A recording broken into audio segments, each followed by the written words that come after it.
Pemirsa, 4 anak yang sebelumnya dirantai oleh oknum guru agama di Desa Mojo, Kecamatan Andong, Boyolali, Jawa Tengah, kini dirawat di Rumah Aman Dinas Sosial Boyolali.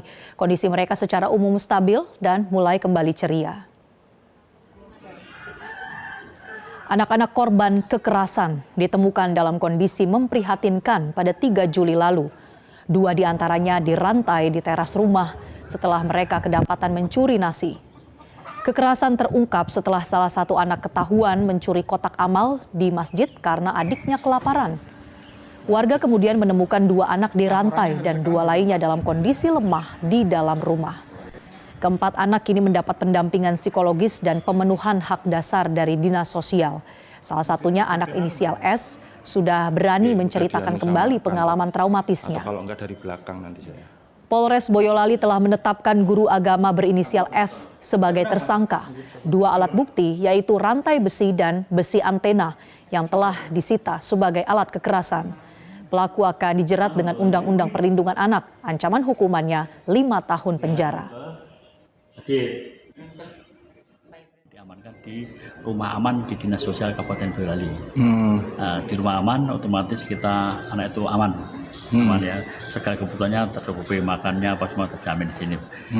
Selanjutnya setelah nanti di Rumah Aman ini, kebetulan juga ibunya sudah jemput, ibu sudah menjenguk. Kemudian setelah itu nanti akan kita tawarkan, mau kita masukkan di pondok atau dibawa pulang oleh keluarganya.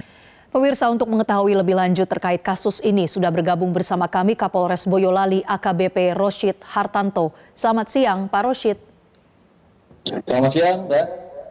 Baik, terima kasih Pak Roshid. Jadi seperti apa Pak Roshid awal mula atau kronologi ditemukannya ada 4 anak yang kemudian diberikan perlakuan yang kekerasan, bahkan sampai ada yang dirantai oleh oknum guru agama, Pak Roshid?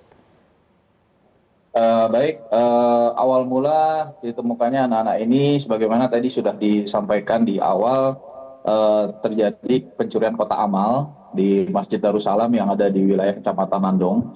Kemudian setelah ditangkap si pelaku pencurian kotak amal ini oleh masyarakat, ternyata masih anak-anak dan yang bersangkutan mengaku untuk membeli makan untuk adiknya yang kelaparan. Kemudian setelah ditanyai lagi oleh masyarakat yang mengamankan dari si anak-anak tersebut, kemudian diarahkan ke rumah, yang kebetulan rumah ini merupakan rumah saudara SP yang saat ini sudah kita tetapkan sebagai tersangka terkait dengan dugaan penyekapan dan kekerasan terhadap anak. Kemudian setelah diperiksa, ternyata di rumah tersebut ada salah seorang anak yang masih dalam kondisi dirantai, yaitu inisial dari VMR, ya, ini dalam kondisi lemah dan pada saat itu hanya diberi makan singkong. Setelah kami lakukan pendalaman, ternyata memang betul si pelaku sendiri, saudara SP, mengakui bahwa tujuan di rantai itu agar supaya anak-anak tersebut tidak keluar dan kemudian melakukan kriminalitas. Jadi tujuannya untuk memberikan efek jerah dan diberikan makanan singkong itu karena bentuk hukumannya seperti itu. Adapun untuk hari-hari mereka berempat ini tinggal di rumah saudara SP, yang membiayai juga saudara SP. Ini karena dititipkan oleh orang tuanya, tidak diberi anggaran apapun. Namun demikian saudara SP ini karena merasa bahwa dia pernah mengajar di salah satu pondok pesantren yang ada di wilayah Karanganyar, akhirnya saudara SP ini mau menerima anak-anak ini untuk diajari pengajaran agama. Dan ternyata metode yang digunakan seperti itu, dan ini tentunya sangat memprihatinkan untuk kita semua, terutama anak-anak kita yang harusnya kita berikan perlindungan. Oke, nah Pak Roshid, untuk anak-anak yang awalnya memang mencuri kotak amal ini, mencuri uang dalam kotak amal, mereka ini dari mana Pak? Anak-anak dari mana dan apakah memang tidak ada keluarga atau orang tua mereka? Baik, untuk SAW dan IAR sendiri yang ketahuan pada saat itu mencuri kotak amal, itu berasal dari Kabupaten Semarang dan ini sudah 1 tahun dititipkan di rumah SP. Yang menitipkan langsung orang tuanya dengan pertimbangan karena saudara SP ini dulu pernah mendidik kakaknya, salah satu kakak dari si korban ini pernah dulu dididik juga di rumah saudara SP dan saat ini sedang menempuh pendidikan di pondok pesantren. Sehingga orang tuanya percaya bahwa saudara SP ini bisa merubah anak-anak yang tadinya berkelakuan khusus, ya spesial, anak-anak spesial ini menjadi sesuatu yang lebih baik nantinya ke depannya. Akhirnya itulah kenapa adiknya saat ini dititipkan lagi di rumah saudara SP. Adapun yang dirantai itu saudara VMR dengan MAF usia 11 tahun dan 6 tahun, ini asalnya dari Kabupaten Batang. Ini sama, ini juga dititipkan oleh orang tuanya karena dari mulut ke mulut ada informasi bahwa saudara SP ini bisa mendidik anak, kemudian dititipkan dan bisa disekolahkan oleh saudara SP untuk menjadi anak-anak yang lebih baik ke depannya. Baik, sudah ada bukti bahwa perlakuan terhadap anak-anak ini ada unsur kekerasannya atau tidak pantas begitu ya dirantai.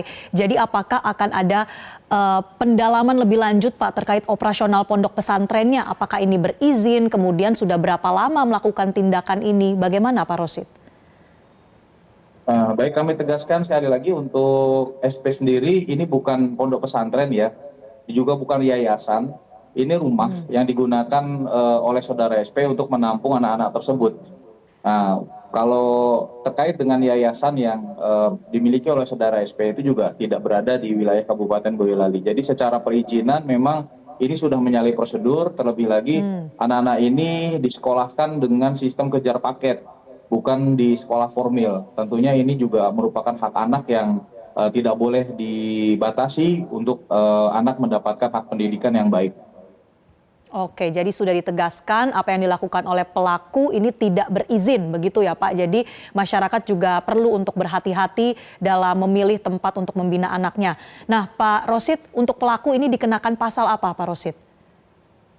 Untuk pelaku sendiri ini kita kenakan pasal 77B, Junto 76B, dan Junto pasal 80, Junto 76C, Undang-Undang Nomor 35 Tahun 2014 tentang perubahan atas Undang-Undang Nomor 23 Tahun 2002 tentang perlindungan anak. Yaitu barang siapa yang menempatkan, menganiaya, melakukan pencegahan terhadap anak-anak ini dapat dihukum dengan pidana ancaman maksimal 5 tahun dengan denda 72 juta rupiah. Oke, baik. Terima kasih Pak Rosid untuk informasi yang diberikan. Semoga kasus ini betul-betul bisa diusut hingga tuntas. Sekali lagi, AKBP Rosid Hartanto, Kapolres Boyolali sudah bergabung bersama kami. Terima kasih. Jelajahi cara baru mendapatkan informasi. Download Metro TV Extend sekarang.